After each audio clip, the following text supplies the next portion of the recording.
J'ai parlé tout à l'heure de religion manipulée qu'on transforme en fanatisme meurtrier. Je viens de parler de la religion comme source possible, source la plus puissante possible de notre idée d'humanité en général, d'Ubuntu. On le voit, la religion peut être le remède au poison qu'elle peut aussi malheureusement être. Elle est ce que les Grecs appelaient pharmakon, le mot qui a donné pharmacie, c'est-à-dire à la fois le poison et peut-être le remède également au poison qu'elle peut constituer. Mon propos tient en un seul mot, et ce mot est Ubuntu. U-B-U-N-T-U. C'est un mot des langues bantoues, on le trouve dans toutes les différentes langues bantoues. Vous l'aurez compris, je viens de Dakar, de New York, de Paris souvent, donc je ne suis pas bantou. Et pourtant ce mot, nous le connaissons tous ou nous l'avons déjà entendu une fois.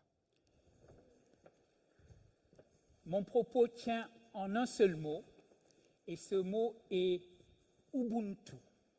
U-B-U-N-T-U.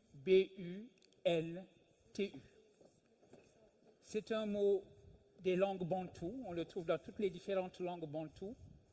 Vous l'aurez compris, je viens de Dakar, de New York, de Paris souvent, donc je ne suis pas bantou. Et pourtant ce mot, nous le connaissons tous ou nous l'avons déjà entendu une fois.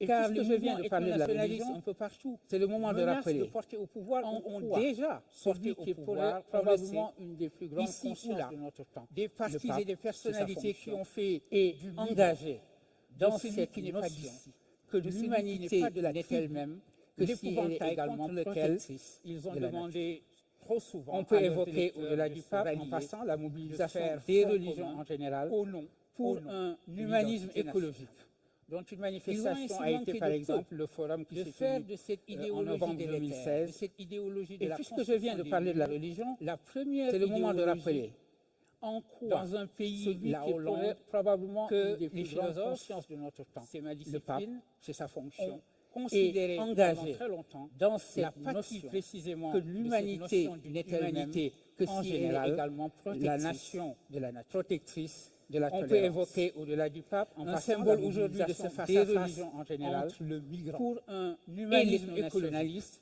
dont une manifestation a été par exemple le forum droite s'appelant eux-mêmes novembre génération identitaire. Et puisque je viens de parler de la religion, barrage en Méditerranée, c'est le moment de rappeler aux embarcations de migrants. En quoi on se demande s'il pourrait probablement une des plus grandes, car les mouvements ethno-nationalistes un peu partout menacent de porter au pouvoir ou ont déjà porté au pouvoir, on le sait, ici ou là, des partis et des personnalités qui ont fait du migrant, de celui qui n'est pas d'ici, de celui qui n'est pas de la tribu, l'épouvantail contre lequel ils ont demandé trop souvent à leurs électeurs de se rallier, de faire front commun au nom de l'identité nationale.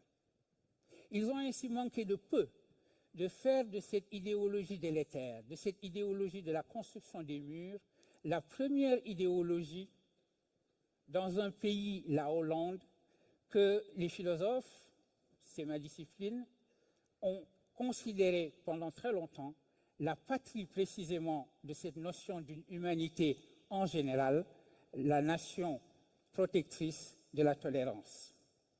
Un symbole aujourd'hui de ce face-à-face entre le migrant et l'ethno-nationaliste, c'est ce bateau que de jeunes Européens d'extrême droite, s'appelant eux-mêmes Génération identitaire, ont affrété pour aller faire barrage en Méditerranée aux embarcations de migrants. On se demande s'ils comptent les couler, ces embarcations.